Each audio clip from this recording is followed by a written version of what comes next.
जय शिवा सरदार की।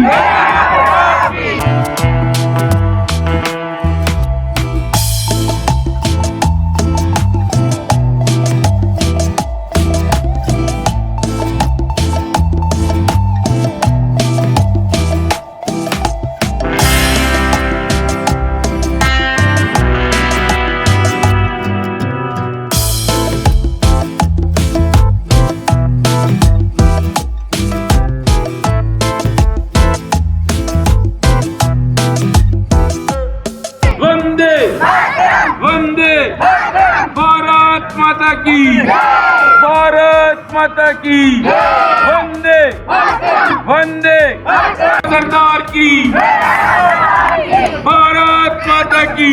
नमस्कार दोस्तों, आप देख रहे हैं राष्ट्रीय न्यूज़ और मैं हूं रमेश गर्ग। राष्ट्रीय न्यूज़ के स्पेशल सेगमेंट मेवाड़ की बात में आज हम बात करेंगे आज़ादी के उस उत्सव की जिसको लेकर पूरा देश आज खुशी से इस जश्न में डूबा हुआ है।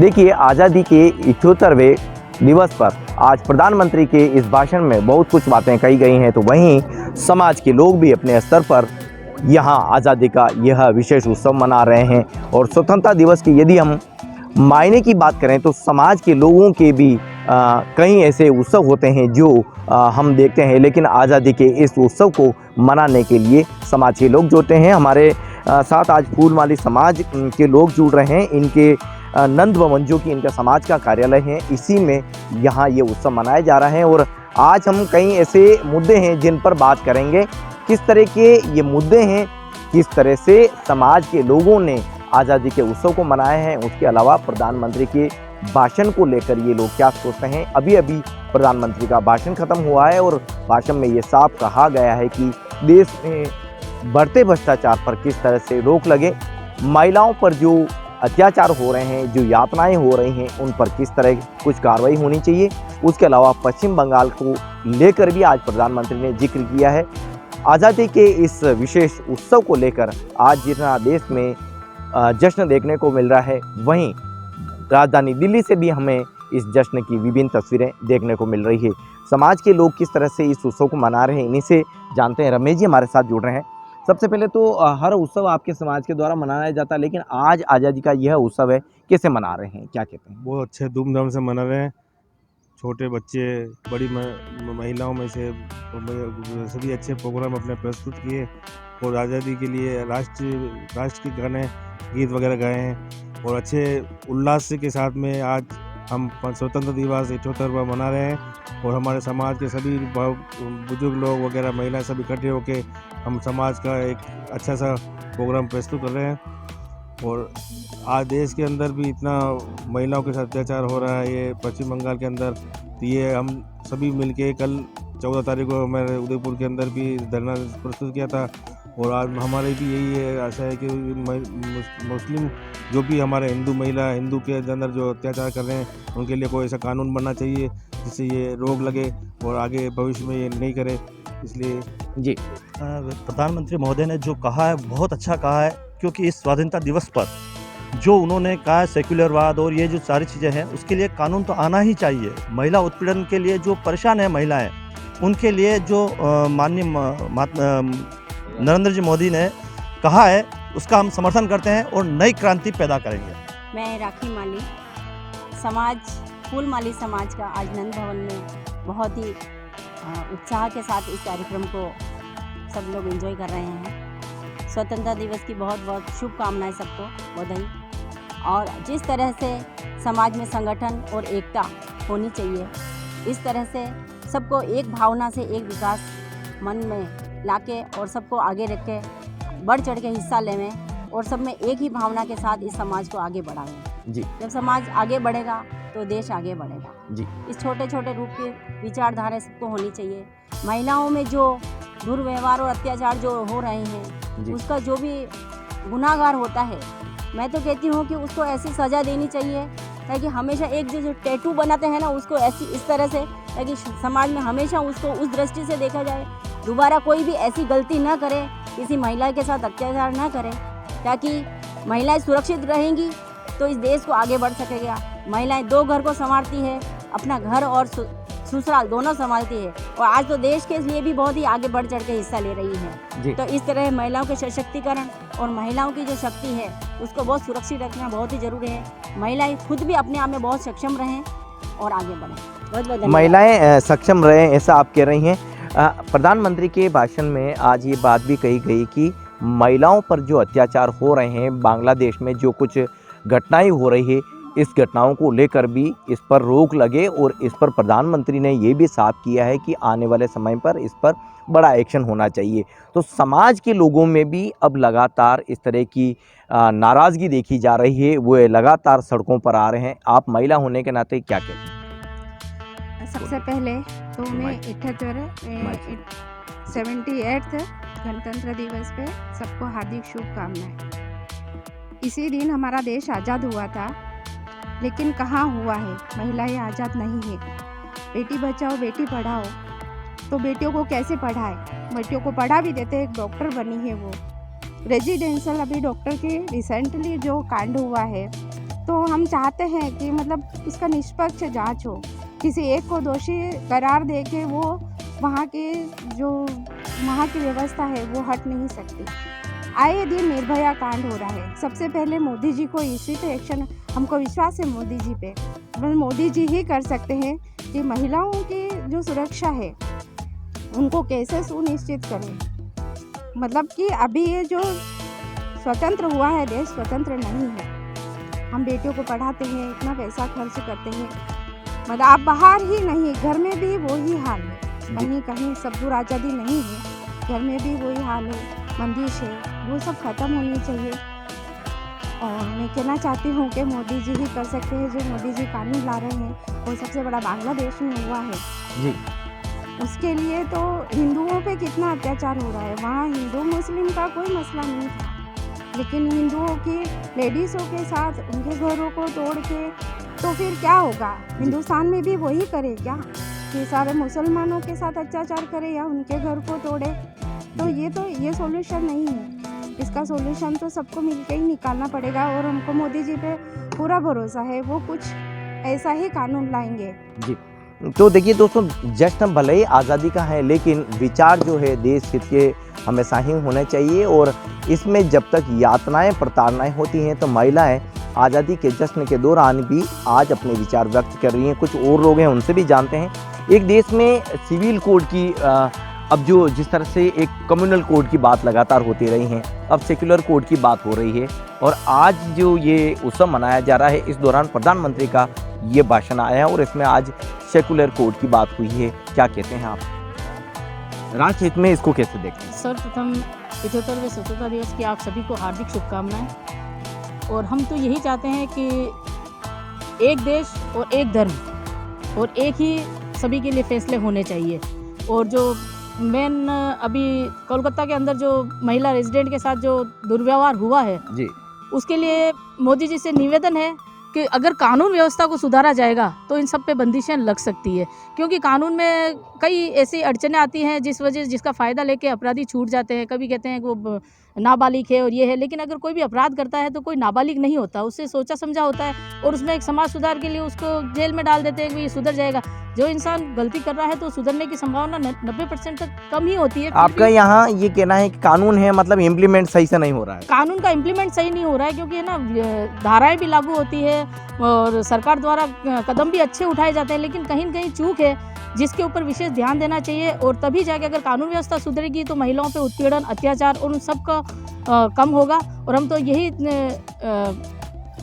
भावना से यहाँ खड़े हैं कि आज हमारे समाज के अंदर भी यहाँ पे नंद भवन में हमने ये चीज़ देखा है। मैं अभी यहाँ पे विगत 2 साल से ही आ रही हूँ, लेकिन यहाँ पे ये ज़रूर देखा है कि यहाँ पे महिलाओं को सर्वप्रथम सबसे पहले आगे रखा जाता है। ये हमें बहुत खुशी होती है। यहाँ हर काम के लिए सबसे पहले महिलाओं को आगे किया जाता है। अभी राखी जी कह रही थी कि यूनिटी होनी चाहिए, समाज की यूनिटी देखेगी तो देश हित की बात होगी, समाज में एक यूनिटी की बात होगी तो देश का विकास की बात होगी। तो यूनिटी की जो बात आ रही है उसमें महिलाएं किस तरह से देख रही हैं?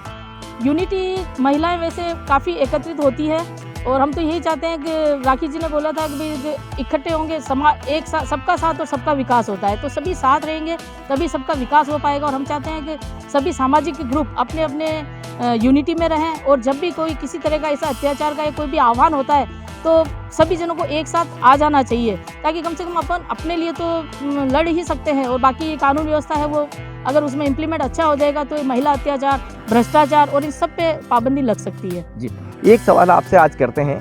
देश में कई तरह के हम महिलाओं के लिए नियम देखते हैं, लेकिन कहीं न कहीं हम देखते हैं कि अभी भी अवेयरनेस की कमी रहती है। ऐसे में महिलाओं के लिए क्या सेल्फ डिफेंस जैसे जूडो, कराटे, आत्मरक्षा की ये सारे, इसको क्या कि इनिशियली सभी को नेसेसरी करके इसको लागू होना चाहिए, अब जो हालात है उसके हिसाब से क्या कहते हैं आप? जी हाँ, ये चीज़ें सेल्फ डिफेंस महिलाओं के लिए एक सबसे पहले तो महिलाओं को खुद को भी अवेयर होना बहुत ज़रूरी है, क्योंकि सरकार अगर इस तरह के कोई प्रोग्राम अगर आयोजित करती है जिसमें ग्राउंड स्तर से ही अगर इन चीज़ों को किया जाए, जिसमें महिलाओं को सशक्तिकरण और सेल्फ डिफेंस की ट्रेनिंग अगर ये दी जाएगी, तो इसमें काफ़ी हद तक जो अत्याचारों महिलाओं के ऊपर जो सामना करना पड़ता है उस पर काफ़ी लगाम लग सकती है। और मेरी तो यही राय है कि सरकार कानून बनाती है लेकिन उसका इम्प्लीमेंट सही तरीके से नहीं हो पा रहा है, क्योंकि कानून बहुत बने हुए हैं लेकिन उसका इम्प्लीमेंट नहीं हो पा रहा है। इस वजह से ये सभी दुर्घटनापूर्ण भावनाओं को हमें फेस करना पड़ा। तो क्या आज समाज के लोग इस चैनल के कैमरे पर ये भी बात स्वीकार करते हैं कि समाज की तरफ से बेटियों के लिए सेल्फ डिफेंस से जुड़ी हुई टिप्स देंगे, इस तरह की क्लासेस हो सकती है, क्या कहते हैं? हाँ, मैं तो सबसे पहले तो आपके चैनल के माध्यम से 78वें स्वतंत्रता दिवस की सभी को बधाइयाँ दे रहा हूँ। और मैं हमारे समाज की तरफ से ऐसे कुछ शिविर लगाए जाएं जो कि महिलाओं या बालिकाओं के लिए सेल्फ डिफेंस का काम करे। कुछ ऐसे शिविर लगाए जाए जिसमें महिलाओं को सिखाया जाए कि अपनी आत्मरक्षा कैसे की जाए, वो उसमें उनको प्रशिक्षण दिया जाए। इस तरह से कुछ शिविर लगाने का मैं सुझाव समाज में। क्लासेस भी आपके यहाँ रेगुलर हो सकती है अगर एक ट्रेनर आता हो है तो? सकती है। ट्रेनर को इकट्ठा बुला के उनको समझा के महिलाओं को इकट्ठा करके अपनी सेल्फ डिफेंस कर सकती है, आत्मरक्षा कर सकती है। मैं तो एक महीने में यही समझता हूँ कि अभी तक चाहे हम 78वां आज़ादी का ये उत्सव मना रहे हैं, लेकिन पूर्ण रूप से हम आज़ाद नहीं हो पाए, क्योंकि जाति के बंधन में बंधे हुए हैं हम। अगर ये राष्ट्र सर्वोपरि है तो हमें सनातन धर्म को एक ऐसा लेके चलना चाहिए कि एक राष्ट्र एक धर्म होना चाहिए। हम तो मोदी, तो उन्हें तो इमीडिएट सज़ा मिलनी चाहिए, या तो कोई पार्टिकुलर दिल्ली बना लो जहाँ पर उन्हें हाथ पैर बांध के और सब अपनी मर्जी से जो जिसको जो फेंकना हो फेंको, और उसको इतना मारो कि दूसरा मतलब एक बार ये कांड करने के लिए मन में सोचे। शायद वहाँ पर थोड़ी सी रोक लग सकती है, 50% तो रोक लग जाएगी, कानून से रोक नहीं लग रही है। भ्रष्टाचार की बात है, भ्रष्टाचार कभी नहीं रुकेगा। मोदी जी के साथ है ऊपर वाले हैं वो तो भ्रष्टाचार नहीं करती, लेकिन नीचे वाले हैं जो एक बीजेपी का कार्यकर्ता है वो अपने आप को ये समझता मैं मोदी के ऊपर हूँ। हाँ, ये कहना चाहते हैं, लेकिन जो लड़कियों के साथ महिलाओं से गलत हो रहा है, करने वाले जो अक्सर होते हैं वो होते मुस्लिम ही होते, और जो करते हैं उनके लिए हमको नए नियम बनाने चाहिए, कानून बनाने चाहिए, और ऐसा कानून बनाना चाहिए कि आगे कोई करने से पहले एक बार सोच लेगा, पुराने जो सज़ा मिली होगी वो उसके दिमाग में आ जाएगी। अभी पूरी नहीं आ पाई है। अगर माननीय प्रधानमंत्री जी से निवेदन यही है कि आप ग्राउंड लेवल से ही प्रत्येक कार्यकर्ता के ऊपर वॉच रखें, मॉनिटरिंग वो स्वयं तो नहीं कर पाएंगे, लेकिन जो प्रदेश स्तर पर, जिला स्तर पर जो भी कार्यकर्ता या जो भी अध्यक्ष और विधायक जो भी बनाए जाते हैं, निवेदन उनसे यही है कि प्रत्येक कार्यकर्ता के ऊपर एक मॉनिटरिंग रखे, उनके कार्य का विवरण रखे, जिससे क्या है कहाँ गलत है कहाँ सही है उस चीज़ का पूरा आगे सरकार तक भी पहुँचे वो चीज़, और जो मेन जिनका गलत नाम का दुरुपयोग किया जा रहा है उससे भी पता लग जाएगा, क्योंकि इसमें कार्यकर्ताओं में थोड़ा सा ये तो भय रहेगा कि भाई हाँ हम इनके नाम का दुरुपयोग नहीं कर पाए। ये शर्मिला जी माली हैं, इनका आज इस आज़ादी के अमृत उत्सव के दौरान जब मीडिया से हमारे चैनल पर बात हो रही थी, इनका ये साफ कहना है कि बीजेपी में जो कार्यकर्ता पदाधिकारी है उनका वर्क प्रोफाइल अब मॉनिटरिंग ज़रूर होना चाहिए। यानी कि हम प्रधानमंत्री और योगी जी के जिस नाम के साथ प्रोफाइल के साथ हम देखते हैं, तो अब उनका भी वर्क प्रॉपर दिखे, उनको जो दायित्व दिया गया है उस दायित्व की, उसकी जिम्मेदारी की कितनी कुछ एक्टिविटी ग्राउंड पर हो पा रही है, या उनका कैलकुलेशन ज़रूर आना चाहिए, उसकी बैलेंस शीट भी होनी चाहिए। और यदि कार्यकर्ता और पदाधिकारी का वर्क बैलेंस अगर प्रॉपर होगा, बैलेंस शीट प्रॉपर होगी, तो पार्टी का जो दायित्व है वो भी प्रॉपर दिखेगा। कुछ और लोग हैं, सबसे पहले ये बताइए, आज का जो आज़ादी का अमृत उत्सव है, समाज में महिलाएं इस तरह से मनाने पहुंची, कैसे कहती हैं? इधर आइए जी, क्या कहते हैं? छोड़ दीजिए। सबसे पहले तो सबको जोर से हार्दिक बोलिए। बधाई। जी और उसके बाद मैं तो ये कहना चाहती हूँ कि महिलाओं के लिए सेल्फ डिफेंस के लिए हथियार उसका लाइसेंस मिलना चाहिए। सेल्फ डिफेंस के लिए लाइसेंस, मतलब हथियार के लिए कुछ रखें हम, अच्छा उसका अब वो मिलना चाहिए। लाइसेंस जी, मिलना जी, चाहिए जी उसका, जी जी जी जी उसका लाइसेंस जी। मिलना आ गया चाहिए। जी, है ना, इसलिए जी। कहता हूँ जी। अच्छा तो हर महिला के लिए वो होना चाहिए, बिल्कुल होना चाहिए। क्या बात है। तो लाठी तो है ही हमारे मेवाड़ में तो। लाठी तो है सर, पर फिर भी जैसे सिख लोग, पंजाबी लोगों के पास होता है, जी उनको कोई मना नहीं है, मुस्लिम लोग भी रखते हैं, तो हमारे लिए भी होना चाहिए कि हमको लाइसेंस मिले या फिर उसकी ज़रूरत ही नहीं पड़े और हम रख सकें वो जी चीज़, जी जी कि कभी ज़रूरत पड़े तो हम वो भी कर सकें। और बच्चों के लिए स्कूल में एक सेल्फ डिफेंस का उनको सिखाने की क्लास अलग से होनी चाहिए। जी। और यदि एक मिनट, अरे इतना थोड़ी अलग एक नहीं बोलना पड़ता है वो, चलो मैं लेता हूँ, आप एक ही बार बात करो ना मुझसे। अगर हम लोग हमारे इस समाज की भवन में सेल्फ डिफेंस की क्लासेस अगर अटेंड करते हैं तो क्या लड़कियों में, महिलाओं में, सब में और भी अवेयरनेस आ सकती है? बिल्कुल आ सकती है, ज़रूर आएगी उसके लिए तो, और सब इकट्ठा होंगे और सबको हम आगे लाएंगे, जी बच्चियों को, महिलाओं को, और सबको कहेंगे कि आगे आके अपना खुद का वो करें। जी।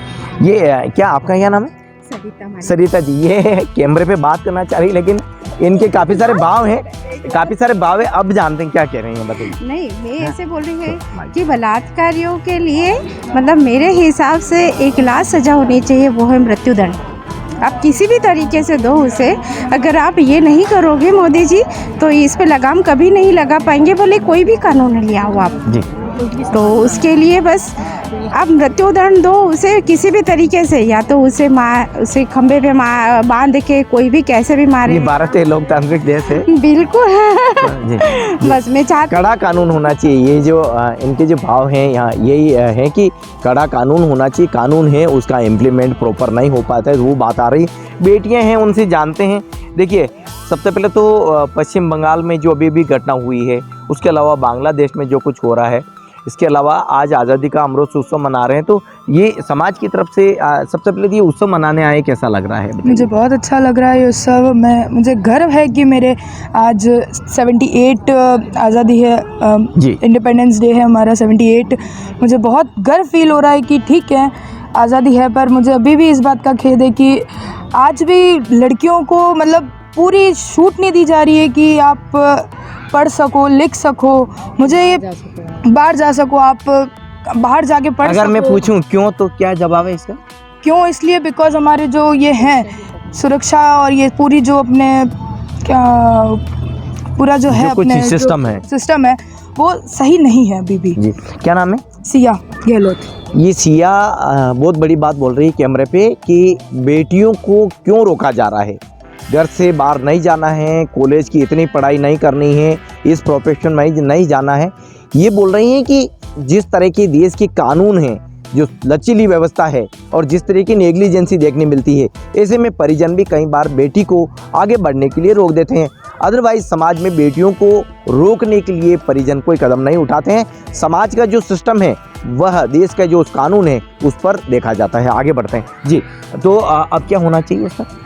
इस पे सरकार से निवेदन है कि इस पे स्ट्रिक्ट कार्रवाई करी जाए ताकि कानून बनाया जाए और कॉन्स्टिट्यूशन बिल्कुल सुधारा जाए, वापस करा जाए कि उसको भाई जो भी उसमें लिखा हुआ है, जैसे पहले हमारे सती प्रथा था, टाउरी सिस्टम था, और वो जितने भी पहले सारे एक्ट किए जाते थे कि अगर उनके पति की डेथ हो गई है तो उनके साथ महिलाओं को भी जला दिया जाता था जिंदा, तो वो तो अभी बंद हो चुके हैं। लेकिन अभी भी जब कुछ जगहों पे ऐसे चलता है तो वो बंद करा जाए। जी। आज़ादी के अमृत उत्सव में आज प्रधानमंत्री जी का जो भाषण आया, उसमें कई तरह की बातें हुई है। उन्होंने महिलाओं पर जो उत्पीड़न हो रहा है उस पर भी बात की है, बांग्लादेश के जो हालात हैं उस पर बात की है, लेकिन देश में जो भ्रष्टाचार है उस पर भी बात की है। ये पीड़ा, ये इस तरह की घटनाओं को देखते हैं तो मन में कितनी पीड़ा होती है, ये बताइए आप। पीड़ा तो बहुत होती है, पर अब क्या करें, क्या अब हम जो सिस्टम है वही सुधरा हुआ नहीं है तो हम कुछ कर ही नहीं सकते। हम जब तक वो सुधरेगा नहीं तब तक हम कुछ बोल नहीं सकते उसके आगे। जी जी। इसलिए दुख तो बहुत होता है कि भाई ऐसा कैसे हुआ, मन करता है कि उनको बस वहीं ख़त्म कर दिया जाए, बट कुछ कर नहीं सकते उसके आगे। जी। तो अब लड़कियों को क्या स्टेप उठानी चाहिए? एक तो हम ये सेल्फ डिफेंस की बात कर रहे हैं, क्या आपके समाज में भी अगर पर डे या वीकली इस तरह की सेल्फ डिफेंस, जूडो कराटे अगर होते हैं तो क्या इसमें बेटियों में कहीं थोड़ी सी जो अवेयरनेस है वो आ सकती है? बिल्कुल आ सकती है। जी, क्या कहते हैं? बिल्कुल आ सकती है, बिकॉज आजकल के लोग ज़्यादातर स्पोर्ट्स में नहीं जा पाते हैं। तो अगर ये ऐसा हो, जूडो, कराटे हैं, सेल्फ डिफेंस की जितनी भी चीज़ें हैं, ट्रेनिंग्स रखी जाए तो उससे हो सकता है कि आगे हमें प्रॉब्लम ना आए। और जैसे कि सेफ्टी के लिए, जैसे महिलाएं ज़्यादातर बाहर निकलती तो आपके पर्स में कुछ जैसे मिर्ची पाउडर हो, पेपर स्प्रे हो, ये रखा जाना चाहिए कि कुछ भी हो अर्जेंट वक्त में वो वक्त काम आ सकता है। जी, देखो, सिया ने भी एक बहुत बड़ी बात की है कि समाज स्तर पर भी यदि हम सेल्फ डिफेंस की क्लासेस शुरू करें तो ये एक बहुत बड़ी बात हो सकती है। नगर निगम की इतने सारे वार्ड हैं, अभी ये पदाधिकारी बैठे हैं, 40% ऐसे वार्ड हैं जो महिलाओं की वजह से सरकार बनी है, स्थानीय सरकार। एक भी वार्ड में सेल्फ डिफेंस की क्लासेस नहीं चलती है। फूलमाली समाज के इस भवन के द्वारा, इस कार्यकारिणी के द्वारा यदि ये स्टेप किया जाता तो अच्छी बात होगी। बिल्कुल अच्छी बात होगी जी, और बढ़ चढ़ के भाग लेंगे। मैं निवेदन करती हूँ कि सारी महिलाओं को, सारी बेटियों को ये सीखना चाहिए सेल्फ डिफेंस की चीज़ें। जी, आज ये जो लोग हैं इनके बीच में पहुंचे तो आज़ादी के अमृत उत्सव की बात हो रही है, लेकिन कई ऐसे सवाल हैं जिस पर हम यदि मंथन करते हैं तो समाज में बेटियों के लिए हम बहुत कुछ कर सकते हैं। इस आज़ादी के अमृत उत्सव को लेकर आप क्या सोचते हैं? समाज में जो कुछ बुराइयां हैं उसको रोकने के लिए अब हमें किस तरह के स्टेप उठाने चाहिए? और जैसा कि पश्चिम बंगाल में अभी घटना हुई है, बांग्लादेश में जो प्रताड़ना यातना है वो हम देख रहे हैं, ऐसे में बेटियों के लिए सेल्फ डिफेंस की जो बात लगातार की जा रही है उसमें आपका क्या कुछ कहना है? इस पूरे कंटेंट को लेकर के आप क्या सोचते हैं? आज़ादी के अमृत उत्सव को लेकर आप क्या कुछ कहते हैं? और जिस तरह से पश्चिम बंगाल में घटना हुई है, बांग्लादेश में घटना हुई है, लेकिन आज़ादी के अमृत उत्सव के दौरान आज 71वें स्वतंत्रता दिवस प्रधानमंत्री जी के इस भाषण को लेकर आप क्या कुछ कहते हैं? चैनल के कमेंट बॉक्स में ज़रूर अपनी राय दीजिए। एक नए कंटेंट के साथ फिर आपसे मुलाकात होगी, तब तक के लिए धन्यवाद।